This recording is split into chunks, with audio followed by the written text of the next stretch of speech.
afternoon, ladies and gentlemen. Welcome to another Propagandacast Addendum with your host, Imperial Dane. Master Propaganda Hero Strike Defender of the Far North, here to talk about another topic things I'd like to see done in Communist C, or just done improved. And in this case, I want to talk about anti-tank guns. I actually think in Communist 2 anti-tank guns are in some ways actually a bit too, in particular they're a bit too good versus heavy tanks. In fact, I think they might have been pushed a bit too far. They can easily penetrate even the heaviest stuff, which I do think leads to some issues, and it tends to devaluate a lot of the heavy armor, particularly for the Germans. It heavily, I think, devaluates them, plus even stuff like the H-6, I think just has too high penetration. And the funny is, they've been continuing to, nerfing the Stuke's penetration, but apparently all the Allied stuff just sort of gets a pass over there. I don't know why, but, just a quick note. But overall, I think anti-tanks, even the Pack 40, to be honest, just a bit too good in penetration. That's actually a bit too easy, to threaten even the heavy armor with, which again just makes it less good. And of course, it shouldn't be overpowering, but at the same time, I kind of feel like, when anti-tank, which costs a lot less than a heavy tank, have a pretty good chance of penetrating it. But, there might be a slight issue there, to put it mildly. Again, it also means, just stuff like the heavier later game tank destroyers should just have less purpose in some ways. I mean, obviously, again, infinitely clear them out and all that, but I do still feel like anti-tank guns might be pushed a bit too much. There's also another issue with anti-tank, of course, they're just not very mobile, in part because you can't turn them back, you have to just constantly push them everywhere, and I think they also, create some elements there where anti-tanks can also quickly find themselves useful in a lot of maps, which for certain factions within only light vehicles to rely on means they're actually in a pretty weak spot. So in that regard, a thing I'd like to see them do is actually allow you to tow weapons about, particularly anti-tank guns. For Communist 3, I think they could also do a lot to make some anti-tank guns more useful. But at the same time, I think they need to be more careful about making the anti-tank guns too good versus the heavier stuff. I think that was actually one thing that's done well in Communist 1. Like, anti-tank guns were good, but they weren't, like, for example, amazing versus heavy armor. You had to rely on tank destroyers and like sort of really get the job done there. So I think in that sense they could probably do a lot by just making sure anti-tank guns, while reasonably useful versus medium armor, are not going to, for example, be amazing versus heavy armor, which is sort of the issue here. But also I think they just need to look into allowing you to tow your anti-tank guns about the light vehicles, for example, which could also then add some reason to have light vehicles later into the game. It should then have some way shifting the anti-tank guns about. I think that would do a lot there to make anti-tank guns and anti-tank tactics a lot more interesting in Communist 3 than they are now. Again, give them sort of more long-term purpose in some ways, but at the same time make sure they don't just lock out all of the heavy armor, which again is a bit the problem for, again, some of the faction that just anti-tanks and very quickly just, render them not that amazing. It's also one of the reasons why the Panther's just not that good either, because, again, it's not got a lot of firepower, and, again, for the resources you poured into it, 270 or sort of manpower can easily just counter it, which again just locks it down pretty hard.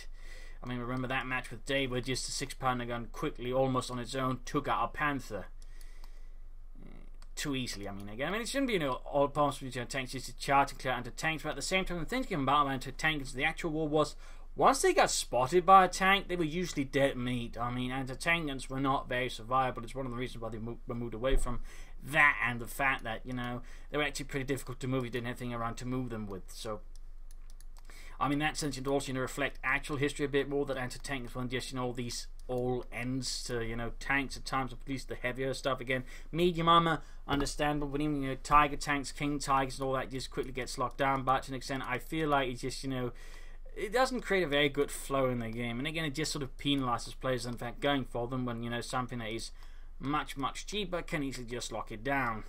Again, there needs to be some kind of well-balanced there. They should be, not entirely useless with a heavy armor, but I think at the moment they just can easily just, penetrate it, I think is too much in the wrong direction as well. Like, there needs to be a slight, I think, reduction there, and I don't think it's going to happen in Communist 2. Again, I think to an extent welcome it, and again, it should be applied to all anti-tank guns, but at least in Communist 3, I think they need to be more careful with how they sort of, do their anti-tank guns. So that's just sort of my opinion on the subject matter. Feel free to disagree or disregard it, but I do think they need to be a bit more cautious in some ways with anti-tanks. But again, I also think they need to look into giving them more usage, more, purpose, than they to an extent having company heroes too. And in that regard, having them being towed about, I think, do a lot there. Maybe giving them some sort of abilities that can, that way give them some more utility in some way. Maybe they can dig in, slightly fortifying themselves, maybe setting up a bit of ambush camouflage bonus.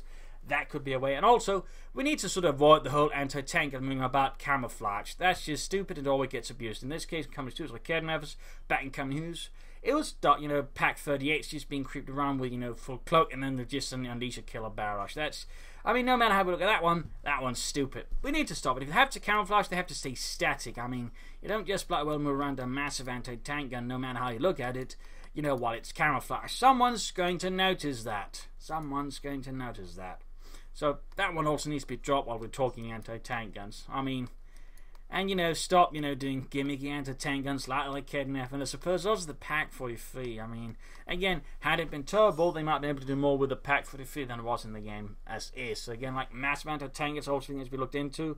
I mean, it's, you know, they, I suppose, have a role there, but like when they're just so static, they sort of have to be balanced in this weird way, which, you know, tends to make them impractical and either, again, too good or not good enough. So there's sort of some issues there, in which case, of course, you might just want to aim for something, you know, like anti-aircraft guns with a larger caliber, which have multiple purposes. In which case, I'm still surprised they didn't just go for the Flak 88, which could also double as artillery, rather than just going for the Pack 43. I mean, sure, the Pack 43 looks novel, but the Flak 88, A, is a classic, and B, you can just do a lot more stuff with it than the Pack 43, and again, would like to use an anti-tank weapon, but also allow it to be static without having to shoot through stuff, because it could also then double as artillery. So, yeah, I think there's some room there as well for improvements on how they do anti-tank guns on that level as well. Plus, I mean, if you sort of, you know, make regular anti-tank guns, you know, less amazing at dealing with heavy armor, that also becomes more purpose for the larger anti-tank guns if they decide to add to the game, because that's another reason. I mean, why go for the Pack 43 or the 17-pounder gun in a lot of cases when a 6-pounder gun or a Pack 40 does the job, in most cases, just as well at a lower price point and also a lot less vulnerable to artillery. So those are definitely also some realms there of design, I think, that stands to be, you know, well explored by Relic in upcoming Companies 3.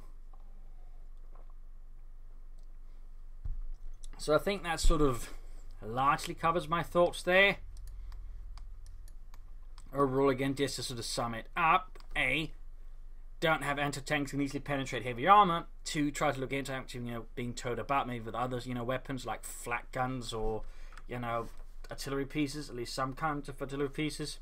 And, you know, make sure to also have the heavier stuff either, you know, towable, or at least having them be multi-purpose and can do more than one thing, so they don't have to be able to, you know, shoot through all of everything, which just ends up being silly and immersion breaking. So, I mean, I think to do that, I think we just sort of get some improvements in the anti-tank guns in Companies 3. Because, you know, I mean, while they're not bad in some ways, at the same time, they are certain times points of frustration, in part because of how the entire game is sort of structured. And, again, in some cases, they end up being rather unsatisfying on, well, both ends, like the KNF, because it's sort of one of those gimmick anti-tank guns, which you just had to make cloak, because otherwise the gimmick doesn't work. And because of it, if you spam them, you get a really nasty gimmick, and then just, you know, alpha strike you, and you just got nothing. So, I mean, you know, avoid, I suppose, gimmick anti-tank, sort of, you know, the final one. They just, you know, end up forcing you to have to balance them weirdly, which isn't fun for anyone, because, again, they just don't work.